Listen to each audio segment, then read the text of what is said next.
Las movilizaciones de este sábado han sido otra respuesta más a esta convergencia, a esta coordinación que cada vez vamos dando más, tanto los sindicatos europeos como los distintos movimientos, y que en España se configuran como mareas, en defensa de los derechos de los ciudadanos.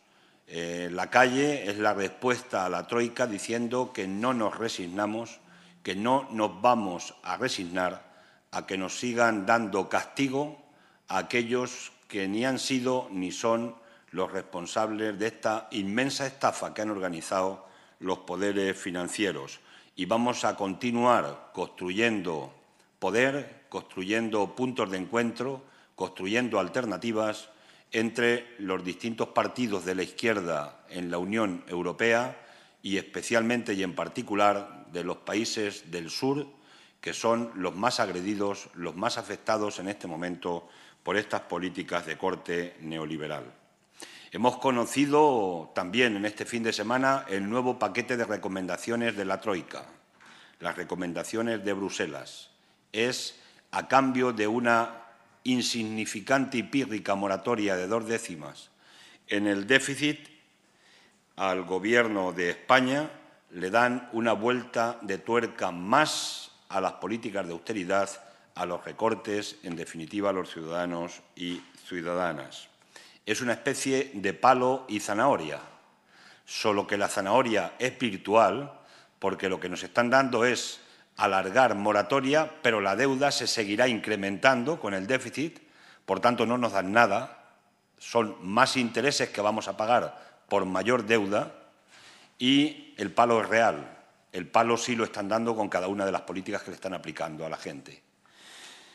Se ve en las recomendaciones de un nuevo planteamiento hacia las pensiones, que camina en la dirección de recortar las pensiones alargando el periodo que se computa a efectos de la pensión final, es alargar la edad de jubilación, en la línea con lo aprobado por el anterior Gobierno de Rodríguez Zapatero y que ahora ha hecho suya la política del señor Rajoy, a pesar de que votó en contra entonces de aquel conocido como pensionazo, es aumentar los impuestos, especialmente los impuestos indirectos, haciendo un cambio de los tipos más reducidos del IVA hacia los tipos más altos del IVA de determinados productos que hasta ahora cuentan con tipos más reducidos, es incorporar impuestos como los impuestos a los carburantes y alguna medida plantean relativa a la supresión de determinadas bonificaciones, que esta sería la única parte positiva, después veremos lo que dice el Gobierno, sobre el impuesto de sociedades.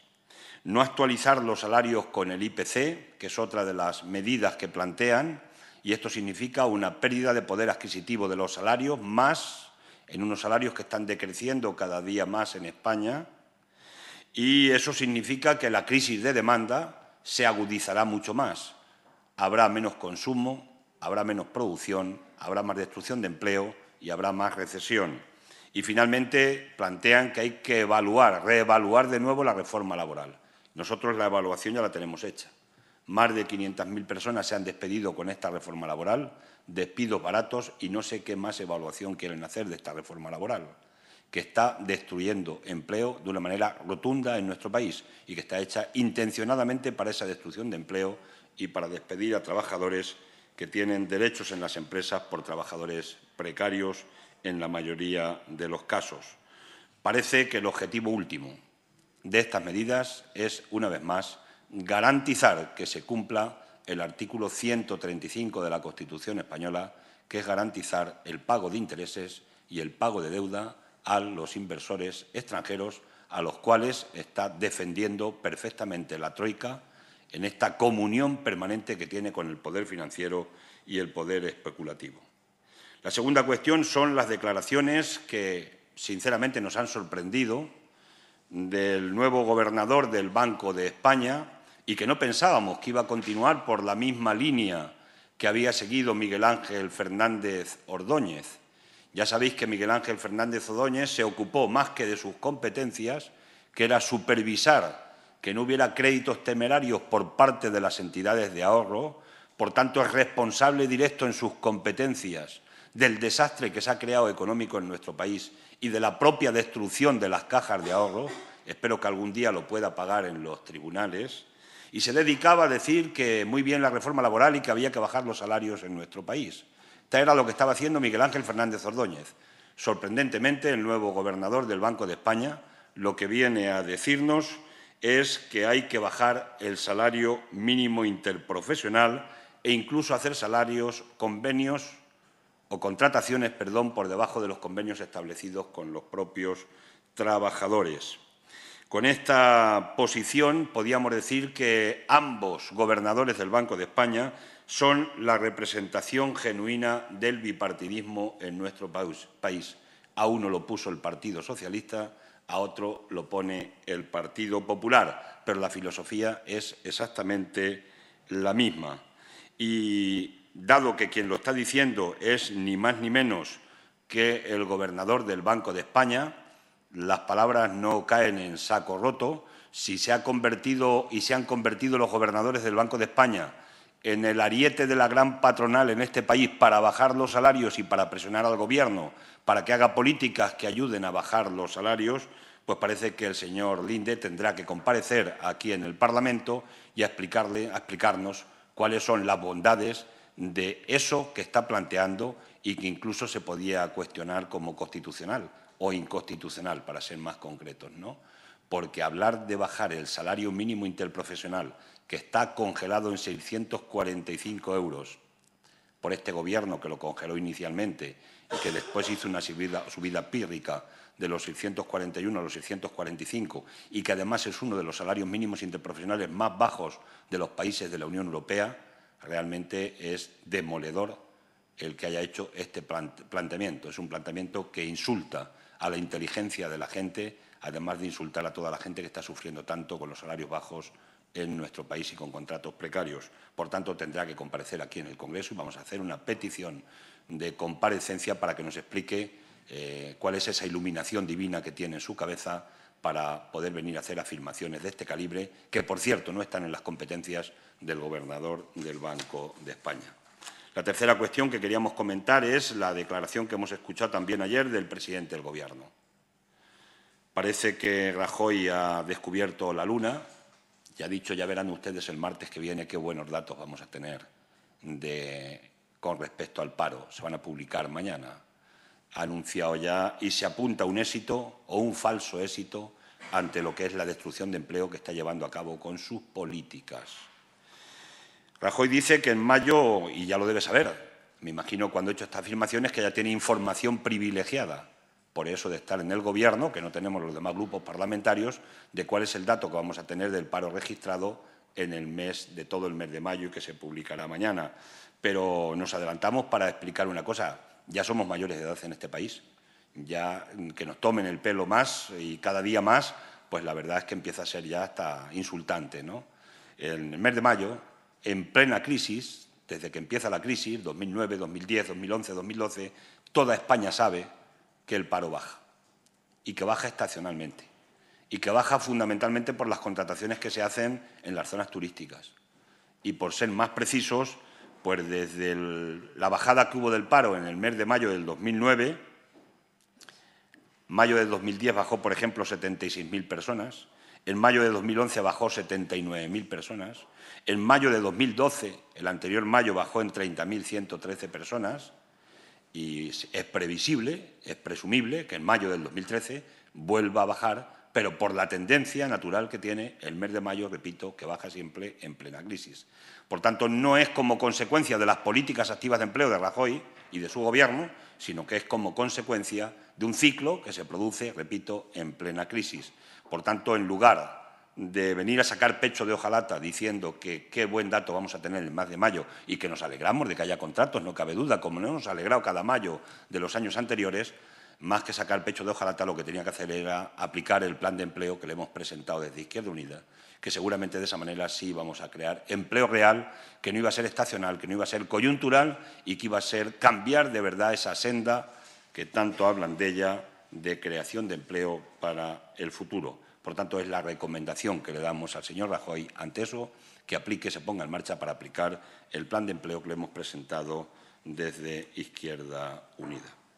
Por mi parte, nada más, y ya si queréis algunas preguntas, aquí estamos. Buenos días. Yo diría una pregunta. El PSOE ha presentado su plan de reactivación económica y para la generación de empleo a la patronal, a los sindicatos, a algunos grupos parlamentarios. Quería saber si se ha puesto en contacto con Izquierda Unida para conversar sobre ese documento, o si ha habido algún contacto en este sentido entre el PSOE y Izquierda Unida. Gracias. Hubo algún comentario que nos hicieron de que querían enseñarnos el plan. El plan le conocemos, es público, lo conoce todo el mundo. Nosotros no estamos inmersos porque, si recordáis, el señor Rubalcaba anunció que iba a ponerse en contacto con los grupos políticos, sindicatos, todo el mundo, para presentar ese maravilloso plan, aparentemente, ¿no? Nosotros no queremos formar parte de ningún tipo de acuerdo con este Gobierno en este momento determinado sobre las bases que se están planteando y que conocemos encima de la mesa. Porque la pregunta que nos hacemos es que para que haya un plan, un auténtico acuerdo, un auténtico pacto de Estado en este país, hay que cambiar los elementos centrales. No podemos estar jugando aquí a barnizar lo que es el fondo dramático del problema. Y el fondo dramático es que no es posible un pacto mientras tengamos el artículo 135 de la Constitución española puesto tal como está. Y eso lo sabe el señor Rubalcaba y lo sabe el señor Rajoy. Y no es posible que haya un pacto por el empleo mientras mantengamos esta reforma laboral que está destruyendo empleo cada día. Por tanto, nosotros lo que sí emplazamos en esta idea de pacto que están planteando encima de la mesa es que si de verdad quieren un pacto de Estado para resolver los problemas de fondo, nosotros lanzamos la oferta. Se estén de acuerdo los dos y lleven al Parlamento la supresión de la modificación que se hizo del artículo 135 de la Constitución. Porque no es posible soplar y sorber. Si dices que tienes que pagar los intereses y la deuda, no puedes decir que tienes que mantener los servicios públicos y los servicios sociales. Eso no es compatible. Por eso modificaron el artículo 135 de la Constitución. La segunda cuestión es la reforma laboral. Si es una reforma laboral para despedir baratos a los trabajadores, eso no lo podemos resolver si no suprimimos la reforma laboral. Y si no, volvemos de nuevo a los 45 días de despido y a cómo estaban las condiciones de despido de los trabajadores anteriormente. Si hay que poner trabas al despido para que no se eche a la gente de las empresas. Y en eso se tienen que comprometer. Y se tienen que comprometer en una reforma fiscal progresiva. ¿Con qué medidas? Concretas. Claro, habernos estado negando durante los últimos años, cuando gobernaba el PSOE, medidas sobre reformas fiscales progresivas que hemos estado criticando permanentemente sus políticas de bajar más los impuestos a los más ricos, y ahora venir con las mismas medidas que ayer nos criticaban o no nos aprobaban en el Parlamento, pues la verdad es que da muy poquita credibilidad. Y nosotros hablamos un pacto, sí, con un plan concreto, serio, de reforma fiscal para que pague más quien más gana y quien más tiene. Y la tercera es voluntad política de luchar contra el fraude fiscal. ¿La tienen o no la tienen? Pero eso no vale decir, nos ponemos de acuerdo y qué bien vamos a luchar contra el fraude fiscal. ¿Cómo? ¿Con qué instrumentos? ¿Vamos a incrementar los inspectores de Hacienda, de la agencia tributaria? ¿Vamos a dedicar más recursos a eso, de verdad? ¿Vamos a combatir en serio en la Unión Europea para que desaparezcan los paraísos fiscales? ¿Vamos a quitarle todas las bonificaciones a las empresas del IBEX, que 33 de las 35 tienen bonificaciones, tienen sucursales en los paraísos fiscales? ¿Nos vamos a meter de verdad con las empresas que están haciendo fraude fiscal en nuestro país? ¿O estamos aquí simplemente sentando una especie de cortina de humo para intentar aparecer que queremos cambiar algo y no cambiamos nada? Un pacto de Estado es algo mucho más serio y lo que Rubalcaba ha presentado hasta ahora, repito, tiene muy poca credibilidad hoy, en este momento concreto, para poder ir a un pacto que provoque cambios de verdad en la política española. Nosotros en estas condiciones estaríamos dispuestos a acuerdos, pero sobre estas condiciones que son realmente donde tenemos el problema de fondo en nuestro país. No tenemos, es que no tienen nada que ofrecernos. Si no nos ofrecen este tema, no tienen nada que ofrecer. En ese sentido. Y el plan lo conocemos, que no es un problema de reunión. El plan está ahí, está publicado en los medios de comunicación. Es lo que es conocido por todo el mundo, ya lo tenemos en la mano. Ahora, ¿hay voluntad política de abordar el tema de fondo, de verdad? Y el PP, claro, un pacto tiene que ser con el PP, se supone. Porque en la oposición ya cada uno llevamos nuestra propuesta. Nosotros le hemos llevado a Rajoy nuestra propuesta de empleo. Pues Rubalcaba que le lleve las suyas. Él no va a abanderar lo que es el arco de la oposición, como algunos piensan en su cabeza, toda la oposición frente al Gobierno del PP para decir Rubalcaba es el que viene a abanderar. No está en condiciones de abanderar nada, porque además desde el punto de vista de credibilidad hacia los ciudadanos tiene menos credibilidad que el propio presidente del Gobierno. Y se la han ganado a pulso, claro, esto no ha sido casual. Yo siguiendo con este asunto, entonces entiendo que el PSOE les ha ofrecido esa reunión y ustedes la han rechazado tajantemente, eso primero. Y en segundo término, se habla también del acuerdo de cara al Consejo Europeo de junio. Yo quería preguntarles si han contactado ya con Izquierda Unida, si ven algún tipo de posibilidad de acuerdo, o deduzco que tampoco hay ninguna posibilidad de acuerdo en este caso, que Izquierda Unida se pueda sumar a ese acuerdo de PP-PSOE. Gracias. Eso lo veremos en la comparecencia de Rajoy, que creo que va a tener una comparecencia la semana que viene. Ahí veremos las posibilidades que pueda haber de acuerdos con el Gobierno de cara a lo de Bruselas. Nosotros vamos a hacer nuestra intervención con las propuestas que venimos haciendo de cara siempre propositivas, siempre constructivas, de cara a Bruselas, y lo veremos en el debate. Lo vamos a tener en donde hay que verlo, en el debate parlamentario. Y en cuanto no es un problema de un no tajante es que, con todo los respetos del mundo, Rubalcaba no puede abanderar hoy, no puede tener hoy la foto de intentar abanderar lo que es toda la oposición en el Parlamento, como es su pretensión en principio frente a las políticas del Gobierno de Rajoy. Es que en esa estrategia nosotros no vamos a entrar, no vamos a jugar.